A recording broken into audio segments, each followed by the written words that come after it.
شما در حال مشاهده پروفسور کوین والس، استاد حقوق بشر و بردهداری در دانشگاه ناتینگهام هستید. کسی که برای انجام تحقیقاتش به 5 کشور جهان در 4 قاره سفر کرده و با بردگان و برده فروشان مصاحبه داشته. تعریفی که والس از بردهداری ارائه میده همون تعریف معروفه. بردهداری یعنی اشخاص به صورت روزانه به انجام کاری بدون دستمزد اجبار میشن و در اثنای کارشون شکنجه شده و نمیتونن از مالکانشون بگریزن.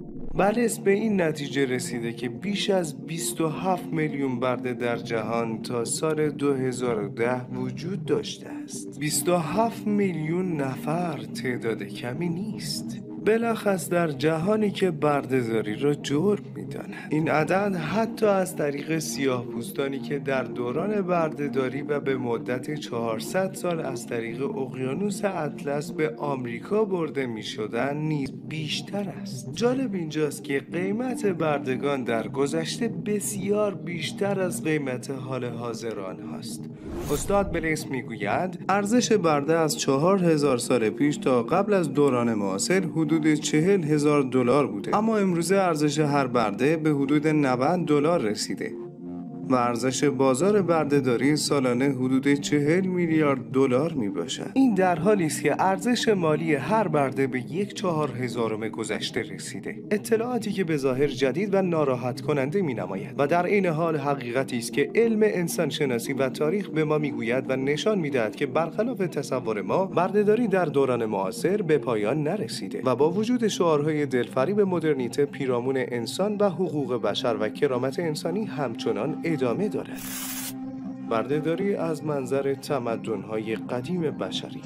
بردهداری به تاریخ بشر گره خورده و مختص به تمدنی خاص یا دینی مشخص نیست. غالب تمدن‌ها با توجه به دیدگاهی که پیرامون ذات بشر داشتند با بردهداری تعامل می‌کردند. از این جهت رابرت فوگل، مورخ اقتصاد آمریکا و برنده جایزه نوبل اقتصاد می‌گوید از 3000 سال پیش از زمان موسی و تا قرن 17 میلادی تمام دولتمردان، فلاسفه، علمای ادیان و نویسندگان و منتقدین تمام آنها عملاً وجود برده را پذیرفته بودند. کلمه پذیرفتن را عمدن انتخاب نمودم تا بگویم که هیچ انسان مهم یا متفکری نه عذرخواهی نموده، نه اظهار مخالفت کرده و نه حتی در سیستم بردهداری درنگ نموده و چون تحت فشار خطا دانستن بردهداری نبوده‌اند مجبور به این کار نیز نشده‌اند. نظریه ارسطو پیرامون ماهیت استبداد در زمانهای گذشته به هر جایی سرایت کرده بود. از منظر او بردهداری نه تنها ضروری است بلکه عادلانه نیز میباشد. این نظریه اما مختص به ارسطو نیست. افلاطون نیز همان را میگوید و در تمام دوران قرون وسطی نیز ادامه داشت و پایه این نظریه مطابق نظر پروفسور پیتر گارنسی استاد تاریخ کلاسیک در دانشگاه کمبریج این است که افرادی وجود دارند که به منطق سالم نیازمندند، به انسان‌هایی محتاجند که از لحاظ فکری یا اخلاقی از آنان بالاترند و این نیازمندی در ارتباط برده با آقایش خودنمایی می‌کند. این چنین ارتباط میان برده با آقایش بدون هیچ تبصره‌ای مشخص گشت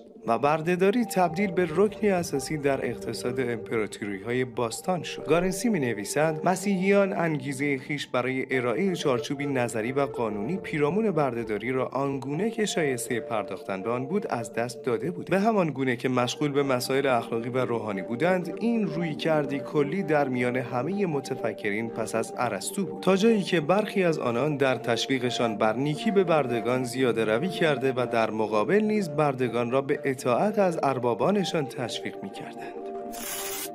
دوران معاصر و بردهداری.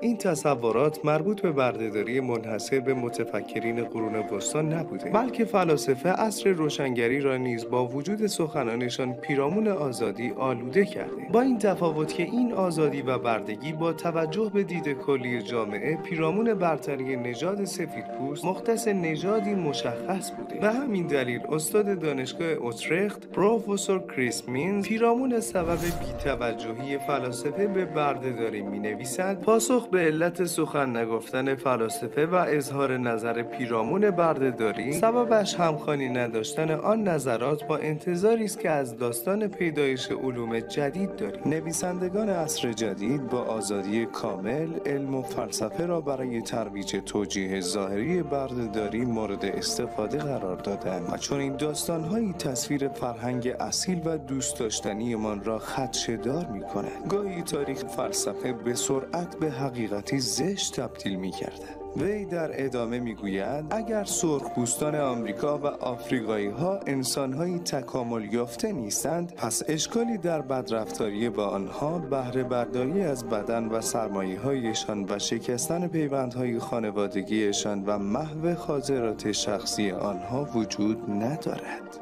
اروپاییان مفهوم تیره و نژاد را برای توجیه به بردگی کشیدن اختراع کردند و آن را علم نامیدند.